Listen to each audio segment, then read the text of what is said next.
Bonjour Joël Dicard. Bonjour. Merci pour ce Fastcam que nous organisons à l'occasion de la sortie de votre nouveau roman, L'énigme de la chambre 622, paru aux éditions De Fallois.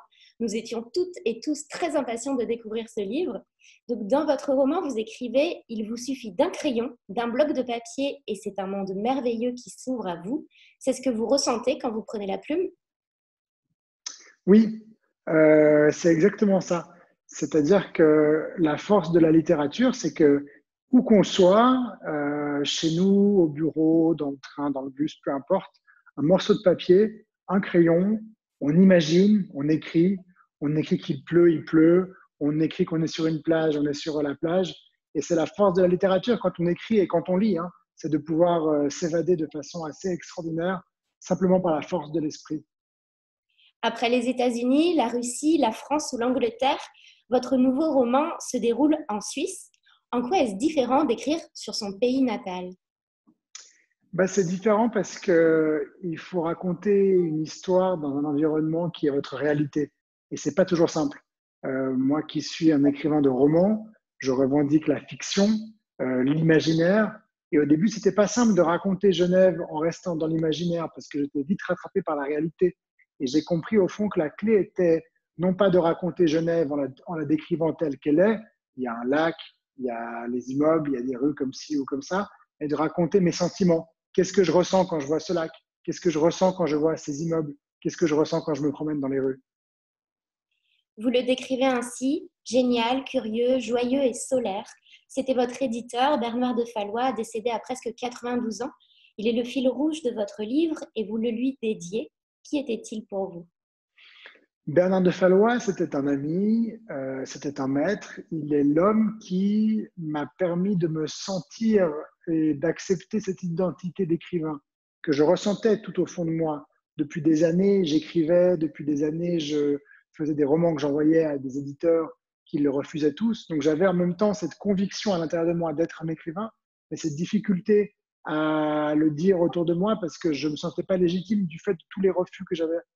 Et Bernard de Fallois est le premier par le regard qu'il a posé sur moi et la façon dont il m'a considéré à me faire me sentir vraiment un écrivain à part entière et à pouvoir le revendiquer. Sloane, c'est la femme que l'écrivain rencontre dès les premières pages du roman. Elle aime les films d'Elia Kazan. Et vous, quel film aimez-vous?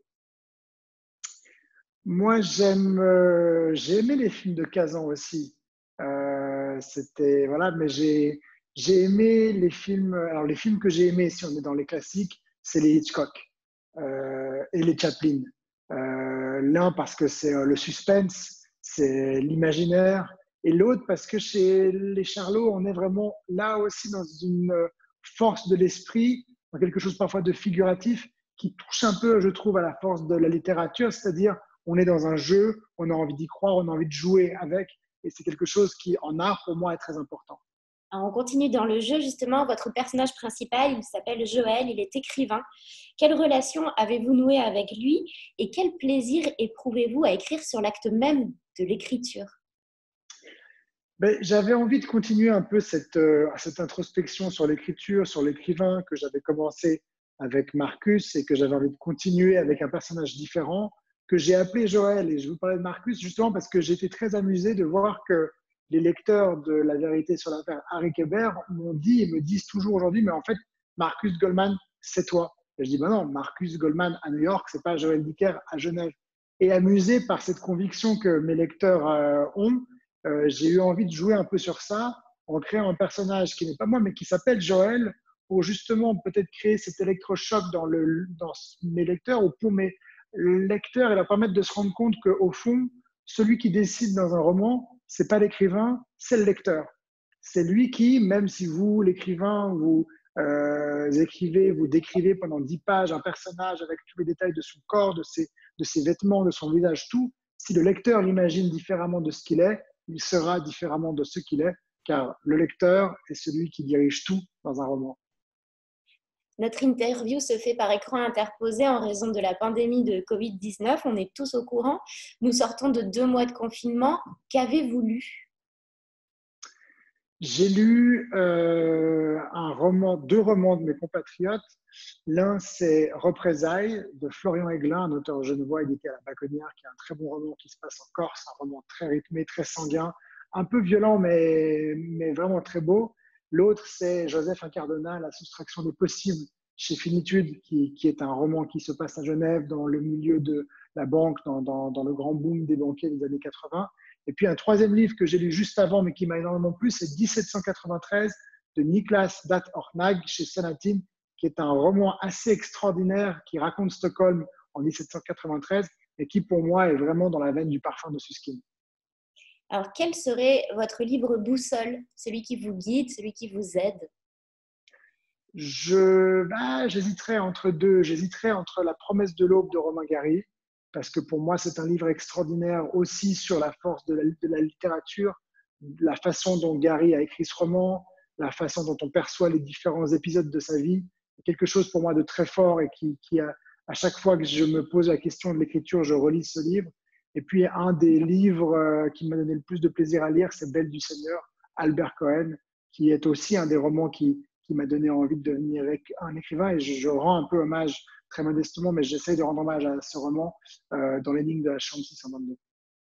Craignez-vous le syndrome de la page blanche? Alors, est-ce que je le crains? Oui. Est-ce que j'en souffre? Pas vraiment. J'ai plutôt le problème inverse. J'ai trop d'idées et après, la difficulté, elle est de les canaliser, de faire le tri, de garder ce qui est bon, de laisser tomber ce qui est moins.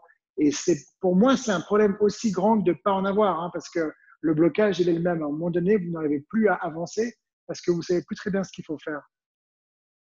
Quand on est un jeune auteur si attendu, ressentons parfois une pression qui paralyse. Bon, alors, je ressens une pression, mais qui me paralyse, ça je ne sais pas, mais en tout cas, elle ne me paralyse pas dans l'écriture, parce que la pression, le trac, il vient quand le roman paraît. C'est-à-dire que j'y pense pas du tout pendant toute la phase de l'écriture et toute la phase de la correction même du livre et tout ce qui se passe autour du roman tant qu'il est uniquement entre mes mains. Il n'y a pas d'inquiétude, il n'y a pas de trac. Par contre, au moment où il est imprimé, il est dans les camions, il part chez les libraires et à la veille du moment où les libraires et les lecteurs vont l'avoir entre les mains, là, évidemment, il y a un très grand trac. Voilà, j'ai hâte de savoir ce que les lecteurs vont en penser. J'espère que les lecteurs vont comprendre ce que j'ai voulu faire. Enfin, là, il y a plein de questionnements, il y a un grand trac, il y a plein de doutes. Un peu paralysant, mais c'est pas très grave parce que le livre est déjà écrit. Donc, c'est pas empêchant en tout cas. Alors justement, vous êtes en plein dans cette effervescence et c'était un peu ma dernière question. Comment la vivez-vous? Est-ce excitant? Oui, alors la sortie d'un livre, c'est toujours très excitant. Je la vis particulièrement parce que, ne serait-ce que parce qu'on est en train de se parler ensemble par écran interposé, que je devais être en train de signer dans votre librairie, rencontrer les lecteurs dans beaucoup de librairies à travers la France, la Belgique, la Suisse et le monde entier hein, aussi, parce que j'avais des voyages à l'étranger pour d'autres langues qui étaient prévus. Pour l'instant, on ne peut pas le faire.